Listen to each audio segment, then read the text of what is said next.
Ang amon nga relasyon sa isa kag isa, kumbaga daw ano man bala, kahit isang una maglabay-labay, makilalahay lang gid, pero not like bala nga maka-open up kami sa isa kag isa, kumbaga do magulutod na kag itukod ang ginatawag nga deficit paagi man sa inyo.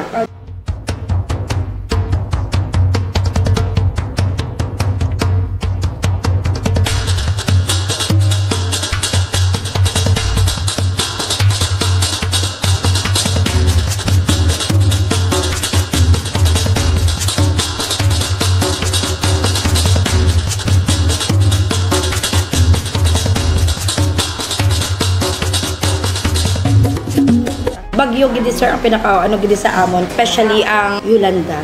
Dito ko na agyan nga gabit-bit ko sang bata ko galulupad ang sin. Galibog ang ulo mo, wala ka pa bala sang awareness or ang preparedness mo daw kulang pa kay wala ka sa mga training. Wala tanan-tanan. For example, sa akon kay may old age ako bala. Gusto namon mag-backwit.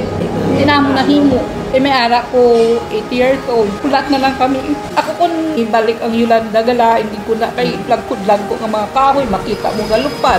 Daw nagka-trauma ko bala. Kaya ara kami sa bye-bye mo.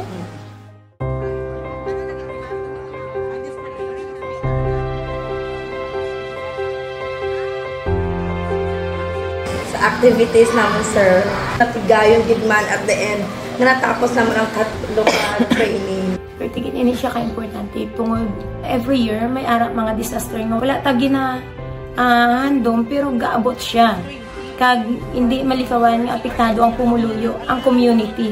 Mag-abot ang disaster sir, ready na kami kung ano among muod at the same time mag-abot man ina ang ginatawag disaster kay tungod mataas ang among kapasidad. Siyempre ang resulta sila may prevention mitigation kami pag ginatawag na sir. Kung mag-amakambaan ready na kami kaya na ginatawag na dugang kapasidad.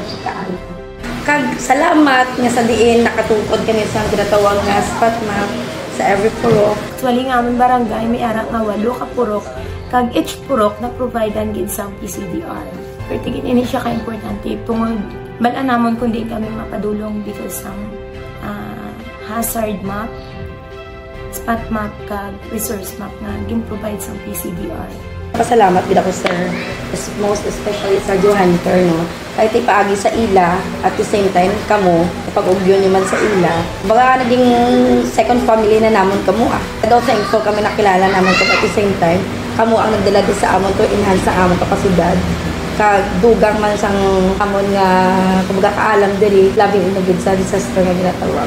Isa sa mga handom namon nga kung tani ko ma-provide kami sang sustainable livelihood program nga bisan sa ulihi madula man si PCDR maibilin siya sa amon komunidad nga amon ina siya mapasangkad nga makabulig kami sa amon community kag para nga kung pwede man lang mapaagi sila mapanubo naman ang mga vulnerabilities kag madula na gid lang ina nga para mag-angat ang amon komunidad mas maayo gid. Thank you gid sa inyo sir no nga nadala nyo ina nga programa diri sa Kulasi. Out of 34 barangays sa municipalities ang Ahoy, Kulasi iya na gintulugan yung gintagaan yung gid attention. So thank you gid halin sa Johanniter PCDR kag sa network. Thank you gid. Thank you so much Johanniter and PCDR. More power and patas!